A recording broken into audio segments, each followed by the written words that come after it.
Hello viewers, আসসালামু আলাইকুম। আজকে আপনারা দেখাইমু খুবই মর্মান্তিক একটা রাস্তা।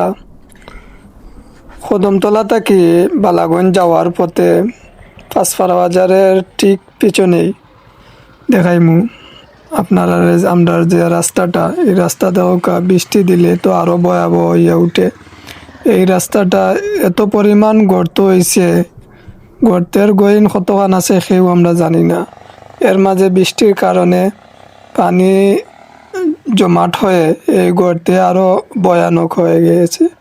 তাই আপনারা সবাই যারা এই রাস্তা দিয়ে গাড়ি চলাচল করেন একটু সতর্কভাবে চলাফেরা করবেন, কারণ এই গর্তগুলো আপনারা দেখেন কত পরিমাণ গহীন হয়েছে, তা বলা সম্ভব নয়।